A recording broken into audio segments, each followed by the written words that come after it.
right. I had quite a few people gone the day that we did this lesson, so I'm going to briefly go through it with you guys, or at least the first part of it. So, at the end of this lesson, we will be able to use mental math to find the product of any two numbers that have one non-zero digit that are multiples of 10, 100, or 1,000. So the first question. 60 students participate in a jump-a-thon, and each student jumps rope 400 times. What is the total number of jumps? So we know that there are 60 students. And down here, it tells us that as part of our multiplication equation that we're going to find the total number of jumps. So we learned earlier that when we have a story problem, we start by finding our variables. We know that one of our variables is 60, and so the other variable has to be 400. And so we can say that 60 times 400 could be our multiplication problem. So we're going to come down here and check. Oh my goodness, we are right. Okay, so it says that each student jumps 400 times. To find the total number of jumps, you multiply 400 by the number of students, 60. This equation is 60 times 400. It models the total number of jumps. Okay, so next step. This is still the same problem. It's just going to break it down for us a little bit more. What is 6 times 4? Everyone think about that. What is 6 times 4? If you think you know the answer, type it in and click check. I'll wait for just a minute. If you got the answer correct, good job. That's awesome. I think that the answer is 24. Let's check it. Nice. 6 times 4 is 24. Okay, next step. We're gonna bump it up a little bit. Remember, our final multiplication equation that we're trying to solve is 60 times 400. But those are pretty big numbers. They're going to take a while to solve them out. So we're going to simplify it a little bit to make it so we can do mental math. So we can do this whole thing in our head. So we learned that 10 to any exponent is how many zeros we add on to the end of it. So we're going to start with 6 times 4. We just discovered that that's 24. So we start with 24 and then add a 0 onto it. So that will be 240. Because it's 24 with a single 0 on it. Okay, next step. We have 6 times 4, which we know is 24. But this time we're going to add 2 zeros on it. And that's the same thing as 6 times 4 with 2 zeros on it, right? So which one has 2 zeros hooked onto that 24? Take a minute and find it. The one that I found is this one right here. Because it's 24 with 2 zeros hooked onto the end. So that would be my answer here. 2,400. Okay, so now we're on the final step. So we are adding another 10 to it, but it's on the opposite side, right? Before we were working with adding zeros onto the 400, so we know that part, but we're adding one more 10 to make a 6 into a 60. So this is how it shows you get to 10 to the third power. So they took this 10 and brought it over here and combined it with this one. And that made it 10 times 3. So right now we're looking for 24, because we know 6 times 4 is 24, with 3 zeros added onto it. Take a minute and see if you can find that one.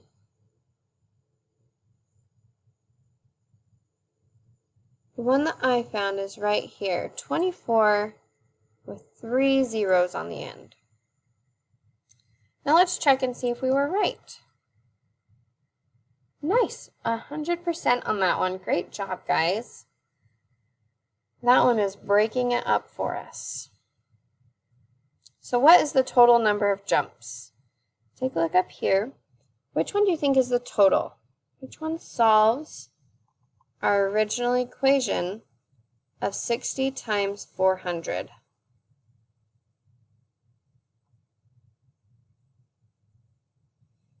All right, type in what you think the answer is and check it. See if you're right.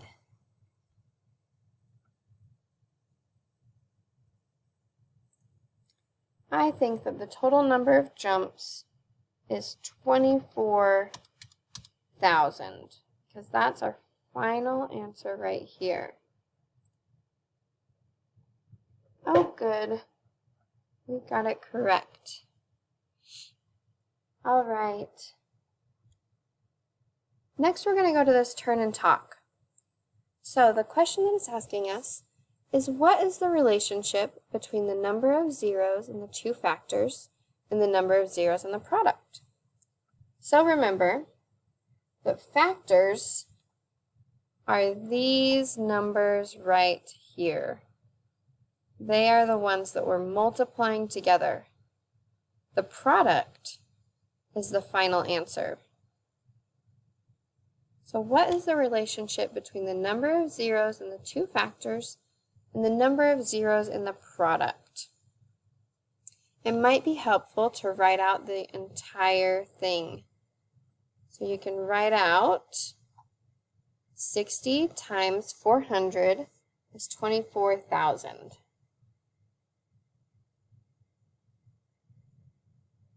Take a minute and even pause this video and talk with someone around you, even if it's your dog or your stuffed animal. Talk it through. What do you think the answer to this question could be? So, now that you've talked with someone about it, type your answer in here. You can pause the video again to type your answer and check it. This will be a sample answer you can check your answer against. Okay, go ahead and do that. Now that you've checked the relationship between the two, or checked your answer, I'm going to click on the sample answer. This says that the number of zeros in the product matches the total number of zeros in the two factors combined. So if you look up here, 60 times 400 is 24,000. How many zeros are in here? If you count, there's 1, 2, 3 zeros in all of these factors put together. And in the product, or in the answer, we have 1, 2, 3 zeros. So that is an amazing pattern that we've just found. Great job, guys.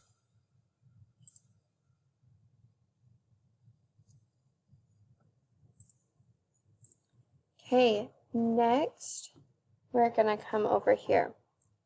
50 students each jump rope 2,000 times during a jump-a-thon. Complete the multiplication equation to model the number of jumps completed by 50 students. So, again, we find our variables. We have 50. We know that one. There are 50 students. So that must mean our next variable is 200, because they jumped the rope 2,000 times. Sorry, 2,000. So I'm going to try that. 2,000. Nice. So we are going to multiply 50 by 2,000. That is going to be the problem we are trying to solve. So now we're going to break it down again. What is 5 times 2? 5 times 2 is 10. So that is just 5 plus 5. Okay, next one, we're going to look at this. 5 times 2, that's 10. And then we add one more 0 to the end of it. So look down here, which one is a 10 with an extra 0 put on the end of it? 100. Good job. Because there is 10 right there with an extra 0. Okay, next one. We have 10 with 2 zeros put on the end of it. Look down here, see if you can find a 10 with 2 zeros.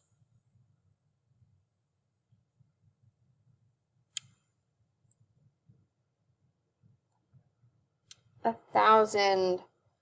So we have a 10 with 2 zeros added onto the end. Next, we have 10 here. We add 3 zeros.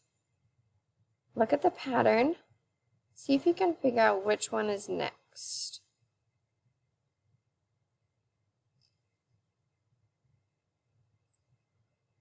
$10,000. Awesome. So, here's where it's going to break down our final answer. So, this is our problem that we've been trying to solve since the beginning. And this will show you how it gets to this 10 to the 4th power. Because instead of just adding 10s from this side to get 2,000, again we're adding a 10 to this side to get 50. So, they are going to move the 10 over here and combine it to make it a 4. And then do 5 times 2 times 10 to the 4th power. So, what do we do next? Turn and talk with whoever you turn and talk to. Pause the video. What are we going to do next? Okay, we are going to do 5 times 2, which is 10, times 10 to the 4th. So that means that we add 4 zeros onto the end. Whew, that's a lot of zeros. So I look down here and find one with 4 zeros added onto the end. So we have a 10, but that one only has 3 zeros added on after the 10. Let's look at one bigger. We have 10 with 1, 2, 3, 4 zeros added onto the end. So let's try that one. Nice. See, this one was kind of a really big problem. So breaking it down and doing it this way makes it a little bit easier on us. So, how many total jumps are completed by these students? Type in your answer and check it and see if it works. I think that it's 100,000 jumps. Nice. Great job. Okay, we're going to do a turn and talk again. So pause the video and turn and talk to whoever you're with why is the total number of zeros in the product not always the same as the total number of zeros in the two factors? Pause the video, turn and talk. Okay, type in your answer and check it. I'm going to click the sample answer. Oh, it's not working. So, the reason why is if we look back here, if we did an exponent like this with our final answer, would it be only 4? Here, count them. 1, 2, 3, 4, 5 zeros.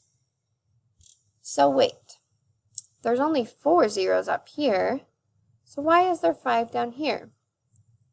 If you think about it, 10 ends in a 0.